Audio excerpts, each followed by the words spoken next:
Al-Arqam bin Abil Arqam radhiyallahu anhum, maka mereka pun masuk Islam. Dari kitab Al-Bidayah wan Nihayah. Hadis selanjutnya dari Asma binti Abu Bakar radhiyallahu anha, ia berkata dalam kisah Islamnya Abu Quhafah, ketika Nabi sallallahu alaihi wasallam masuk ke Makkah pada hari Fathul Makkah dan beliau masuk masjid, maka Abu Bakar datang sambil menuntun ayahnya. Ketika Nabi sallallahu alaihi wasallam melihatnya, beliau berkata, "Mengapa tidak engkau tinggalkan saja orang tua ini di rumahnya, sehingga aku sendiri yang datang kepadanya?"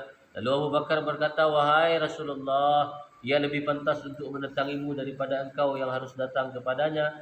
Maka beliau mempersilakan Abu Quhafah duduk di hadapannya dan mengusap dadanya, lalu bersabda kepadanya, "Masuk Islamlah." Maka ia pun masuk Islam. Ketika Abu Quhafah dibawa Abu Bakar menemui Nabi sallallahu alaihi wasallam, kepalanya seolah seperti pohon taghamah, sebuah pohon yang putih seperti salju.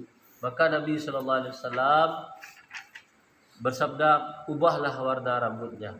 Hadis riwayat Ahmad dan Tabarani dari kitab Majma'ul Zawaid.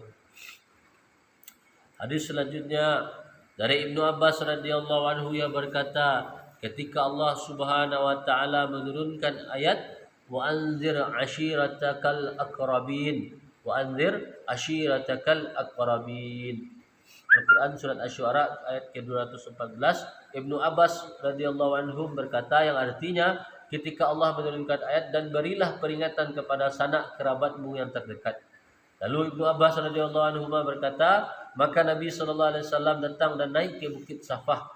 Kemudian beliau menyeru, "Wahai manusia!" Maka orang banyak berkumpul menghadap beliau. Ada di antara mereka yang datang sendiri dan ada yang mengirim utusannya. Maka Rasulullah sallallahu alaihi wasallam bersabda, "Wahai Bani Abdul Muttalib, wahai Bani Fihir, wahai sekalian Bani, bagaimana apakah pendapat kalian jika aku beritahukan kepada kalian bahwa ada pasukan berkuda di balik bukit ini, ingin menyerang kalian? Apakah kalian percaya kepadaku?" Mereka menjawab, "Ya." Rasulullah sallallahu alaihi wasallam bersabda, "Sesungguhnya aku ini adalah pemberi peringatan kepada kalian akan adanya siksaan yang berat di hadapan kalian." Maka Abu Lahab berkata, "Celakalah kamu hai Muhammad di sepanjang harimu. Apakah hanya karena urusan ini engkau memanggil kami?" Maka Allah Subhanahu wa taala menurunkan ayat, "Tabbat yada Abi Lahab wa tab." Binasalah kedua tangan Abu Lahab dan sesungguhnya dia akan binasa. Hadis riwayat Ahmad.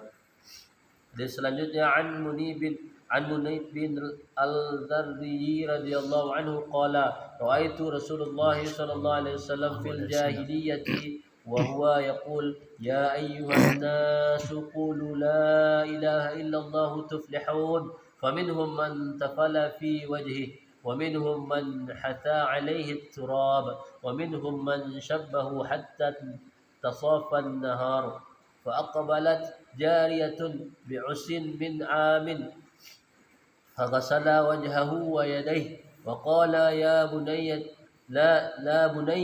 لا تخشوا على أبيك غلة ولا ذلة فقلت من هذه قالوا زينب بنت رسول الله صلى الله عليه وسلم وهي جارية وديعة.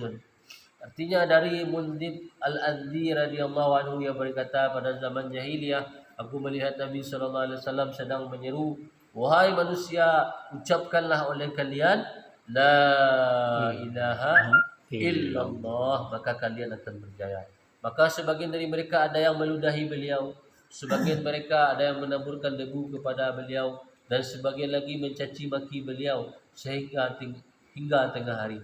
Lalu datanglah seorang gadis dengan membawa wadah besar yang berisi air. Kemudian ia membasuh wajah dan kedua tangan beliau.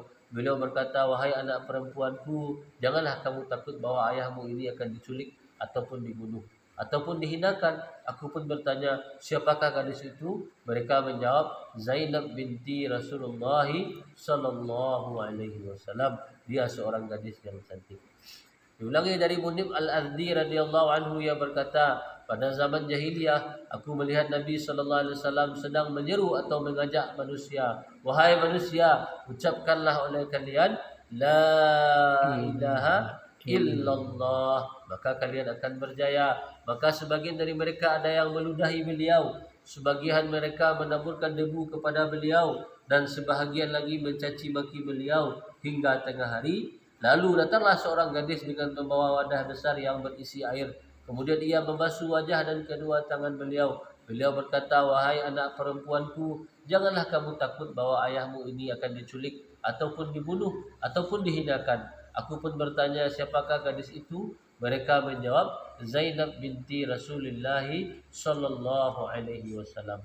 Dia seorang gadis yang cantik. Hadis riwayat Tabarani dari kitab Majma'uz Zawaid. Alhamdulillah, kita telah dengarkan beberapa firman Allah dan juga hadis-hadis Rasulullah sallallahu alaihi wasallam tentang pentingnya dakwah, pentingnya mengajak dan pentingnya tabligh, pentingnya menyampaikan. Balighu ani walau ayat. Sampaikanlah dariku walaupun satu ayat. InsyaAllah apa yang kita bacakan tadi, yang kita dengar tadi, kita bisa memahami, menyampaikan dan juga beramalkan.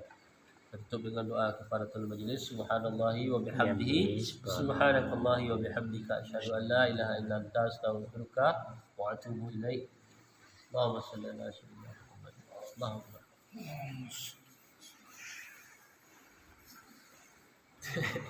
Betul lah, salam tidak.